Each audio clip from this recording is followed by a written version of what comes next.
From Fox 5 New York, this is Good Day Weekend. Good morning and welcome to Good Day Weekend. It's Sunday, May 11th. I'm Lisa Evers in the Fox 5 newsroom. Thank you for joining us live on the Fox Local app. Pope Leo XIV delivering his first Sunday noon blessing as pontiff. His message, no more war. Pope Leo called for a just and lasting peace in Ukraine. He also called for an immediate ceasefire in Gaza so hostages could be released and humanitarian aid delivered. The pontiff echoed his predecessor, Pope Francis, in saying the state of the planet today was a third world war in pieces. But on a much more positive note, Pope Leo wished all mothers a happy Mother's Day, including those in heaven. Trade talks between the U.S. and China are expected to resume today. President Trump claims a total reset is being negotiated during tariff talks between the U.S. and China, and great progress is being made. His post comes after 10 hours of negotiations at the residence of the Swiss ambassador to the UN in Geneva, Switzerland. The talks are aimed at de-escalating a dispute brought on by President Trump's tariffs, which threatened to cut off trade between the world's two biggest economies and damage the global economy. Let's take a look at your weekend weather today. Temps in the mid-70s. Tonight, we're looking at the mid-50s. Tomorrow, back into the mid-70s. And dozens of dogs living in horrific conditions in Queens have been rescued. The Animal Care Centers of New York and the ASPCA say officials removed 40 Belgian Malinois from a filthy apartment in Rego Park. The dogs, which included puppies and adults, have reportedly never been outside. Some were discovered inside closets and cabinets or packed into tight spaces with no access to fresh air or sunlight. Neighbors living in the building say they are shocked. Horrific, horrible. No way. It's very outrageous and absurd that they've got a zoo of pets in that apartment. Oh God, it's disgusting.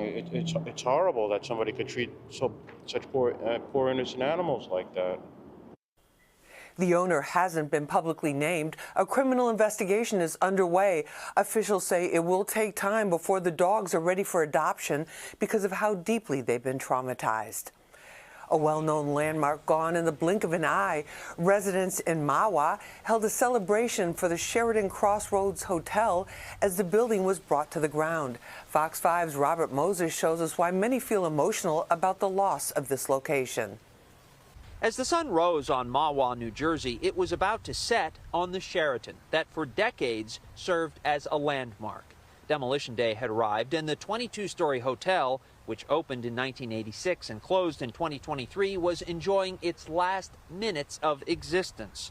1,000 feet away, Caitlin Kelly, who grew up in town, got nostalgic. We go to college and stuff, and coming into town, we see it. It's like, oh, we're home and stuff. So it being gone is definitely going to be like a big loss for us. Still, for all the sadness, this felt like a party. The breakfast sizzled and the beverages flowed. Hundreds gathered to honor a hotel where they and so many others celebrated life's happy occasions. This is part of Mahwah lore, Mahwah history. But was about to become was. Sirens warned that the dynamite charges throughout the hotel were about to do their work. And then at 7:41 a.m., the hotel imploded in a cloud of dust. It took 4 years to build, and it took 30 seconds to come down. That was the coolest thing I ever saw. But Mayor Jim Wysocki felt a strange mix of emotions. Spent a lot of time in that building. You know, parties, birthdays. It's tough to see go. Choked up this morning? Yeah, a little bit. Now that the dust has settled, we've moved much closer to the demolition site. What was once the tallest building in Mahwah and the site of so many memories is now just a pile of steel and glass and concrete. It was bittersweet, you know, many memories there. We had a lot of proms, a lot of weddings there, and, you know, a lot of places, a place where someone can stop before they went on to their next journey. But it was kind of cool, you know, on to the next thing. What is the next thing? Potentially a huge warehouse. This is an ideal location for one, given that the site sits just a stone's throw from major thoroughfares, including I-287 and Route 17. developers are in the process of negotiations with hopefully a nice Fortune 500 company. Even when this site is redeveloped, many will still wax nostalgic for thoughts of good times had here, whose checkout times will never come. In Mahwah, New Jersey, Robert Moses, Fox 5 News. Fans welcome the Knicks back to the Garden for the first home game of the series, but the team dropped the game to the Celtics. Fox 5's Duarte Geraldino shows us fans still believe the team can win the high-stakes series. Just about every sports analyst said they would not win. There was the energy before tip-off and a whole different vibe after the closing buzzer. Let's go Knicks! Let's go Knicks! Let's go Knicks! Thousands packed 33rd Street between 7th and 8th Avenues for the all-New York block party, cheering on the Knicks and watching Game 3 live on massive outdoor screens. Today, the Knicks are coming through 100%. We bringing it home. We're home, so we just gotta do it. I've had this feeling since 1999. All right, they got my old ass outside. I'm 40. All right, I love it. 3-0. A 100% win. Win. God is on our side. Though a disappointing game for the Knicks fans and a spectacular performance for the Celtics and their fans. But as the game went on, it became clear the Knicks just didn't have it today. They weren't doing too good. I thought they could come back like the last two games, but it was just too much, I think. What happened? Let me tell you, man, I feel like we came out there with not great energy. I think we were maybe a little too high on a high horse. We stole 2 in Boston. I think we take it back in game 4, go back 3-1, and we finish it in Boston easy. The final score, Celtics 115, Knicks 93. But the pride still running full court. Brunson is the most clutch player in the NBA at this moment. We will come back. The Knicks are going to win this series. And then win the whole championship. Okay? We're back, baby! Knicks in 5. The captain, I give the captain a big kiss.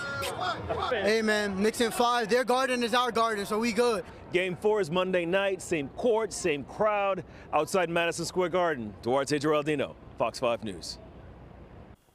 All right, let's go Knicks. The Big Apple honoring and recognizing American heroes. They took off from LaGuardia Airport and brought 75 New York City area veterans who served during World War II, the Korean War, the Cold War, and the Vietnam War to Washington, D.C. The heroes visiting Arlington National Cemetery and war memorials throughout our nation's capital. It is our goal to ensure you experience the honor, gratitude, and support you deserve during this once-in-a-lifetime trip. Their free trip ending with a celebratory dinner held in their honor. Memorial Day has taken on special meaning for a Boy Scout from Westchester. He's finishing a project to locate and honor veterans buried in a cemetery in Rye. And as Fox 5's Richard Giacova shows us, he needs your help to make sure these heroes are never forgotten. Every Memorial Day, 16-year-old Mark Pellegrini would meet up at Greenwood Union Cemetery in Rye with his Boy Scout Troop 2 to take part in the annual flag replacement with the American Legion to honor those who fought for our freedom. As I realized, we're still doing the same things over and over. But every year, Mark and his troop would run out of flags after visiting just a few dozen graves. So he decided to take on a challenge, destined to locate every veteran buried here and give them the recognition they deserve. It's the least we can do. It's the least we can do to put in flags and respect them and show them, like, you're acknowledged, we care about you, thank you for your service, even after they passed on. This was no easy feat for Mark. There were more than 29,000 people buried here at Greenwood Union. He just had to determine who was a veteran and who wasn't. So he went to City Hall, got a list of names, and went through each one, name by name. After nearly a year, he finally determined who was buried here as a veteran. Turns out, more than 2,000 at Greenwood Union. His mom says it was a challenge he was certainly up for. He'd look on the maps and he'd locate them and highlight them, and now our house is full of maps with all these like highlighted pictures and stuff. And so this scout standout, decorated with dozens of merit badges, reached out. Mark received a grant along with some generous donations of 2,000 miniature flags. Mark has already begun placing Old Glory on each veteran's headstone, including his grandfather and his uncle. He just needs help to cover the entire 50-plus acres of land. On May 17th, Mark is asking for volunteers to help him meet this goal. Those who want to give a small token of appreciation to the brave souls who fought for us, who gave us the freedom we have today. So far, a few dozen have signed up, but more are needed. I want them to know that they're doing something very impactful, very meaningful. Mark hopes to do this every year. After all, he says it's the least he can do to say thank you. No one gets missed. In Rye, Richard Giacobas, Fox 5 News. Don't go away, we'll be right back. But first, here's a 7-day forecast for the week ahead.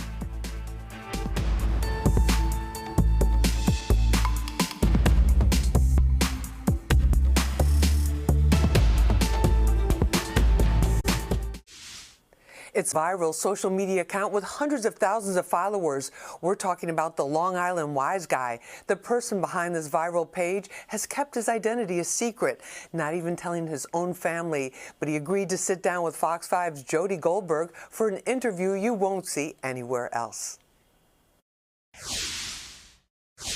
He goes by the Long Island Wise Guy. His profile picture, the man with a monocle. Banana! His page showcases Long Island and its quirks, and it celebrates the people that make it unique. Oh! From the brush fires in Manorville to the mastic bull that escaped a slaughterhouse. His most popular clips get millions of views on social media, but who is he? When I think wise guy, I think like Italian, like Tony Soprano.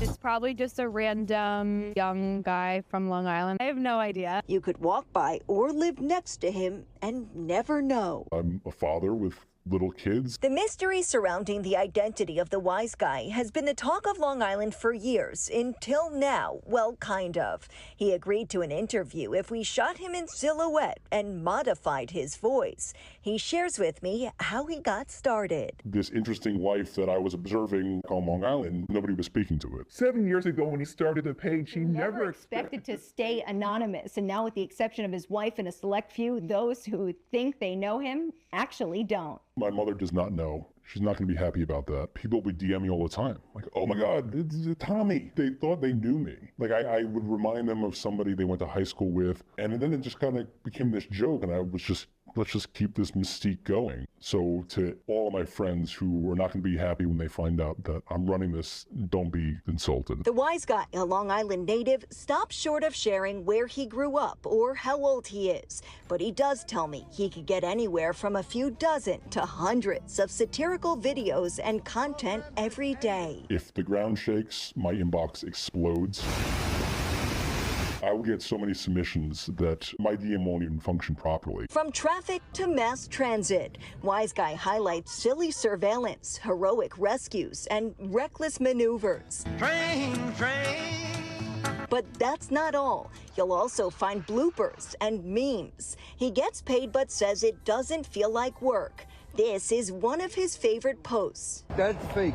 No, it ain't. That's a drone. As for what makes the cut, he tells me the more bizarre, the better. They'll see something highly unusual, and their first instinct is Long Island Wise Guy. The mystery behind the man continues. Will he ever reveal his identity? I want to have this contrast of like just being a normal person for a little while. On Long Island, Jody Goldberg, Fox 5 News.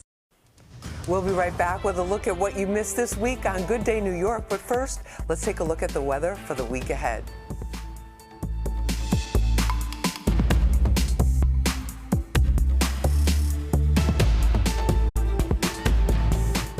This week on Good Day New York, after surviving a coma and liver transplant, Alb Shure is an advocate pushing for real healthcare change. He's also exposing shocking truths about the music industry and recording artist Diddy in his upcoming tell-all, Do You Believe Me Now? Good to see you. So good to see you. You as look well. good. You feeling good? I am so blessed. We woke up this morning. We don't call it a comeback like LL says, right? This is updating my software. And I'm truly grateful to be here. And Roseanne. Al, the last time you were here, you could barely walk up the step to sit down here. Barely. You were my first interview with Cristal, right? Yes. When I was released from the hospital, and it was just, what an amazing journey it's been. You know, I figured, look, when you get lemons, make Arnold Palmer. So what are you doing now? How are you getting the word out? Well, you know, it's been an amazing journey. I get the call from my co-founder, Ms. Rachel Nordlinger. We started the Health Equity and Transplantation Coalition, and we are advocating in Congress, fighting for equal access to quality health care, just focused, and my focus, obviously, you know, standing in Congress and speaking in front of Congress, I've made it very clear. I am not here for the politics. I'm not here for the next election. I'm simply here to save lives of transplant patients. So, you know, so there's a focus there.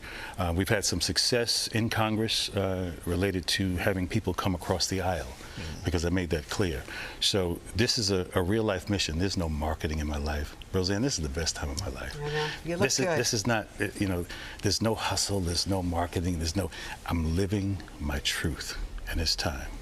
It's been quite a journey, and as I said, you know, even as it relates to writing the book, I went through almost, you know, more than a decade of being scrutinized and clowned by law enforcement, them telling me, you need some help. Sex trafficking, really?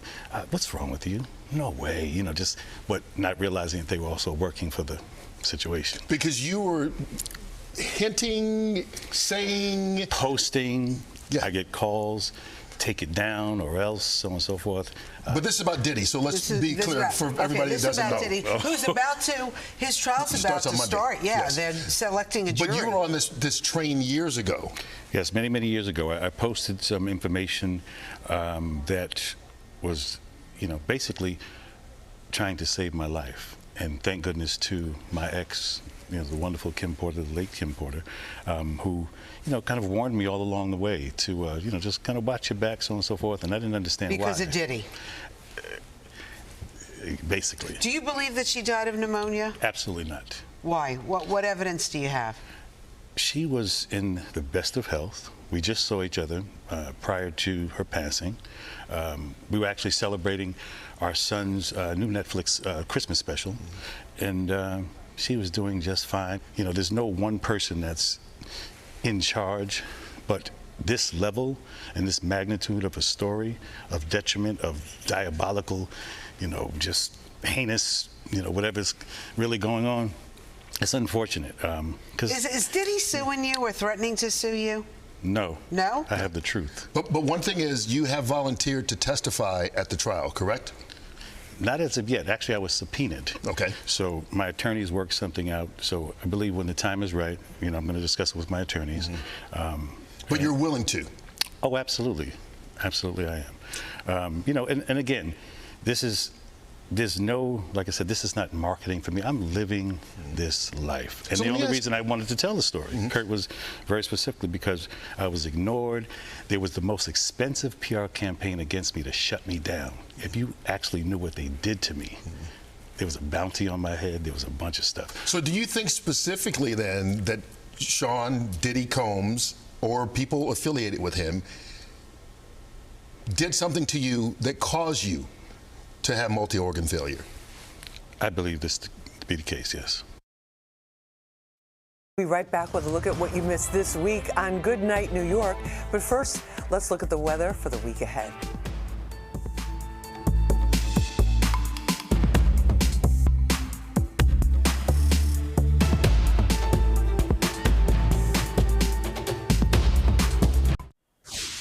Today is Mother's Day, and a lot of us go to our moms for advice. But what about for dating? Ryan and Crystal broke it down earlier this week on Good Night New York.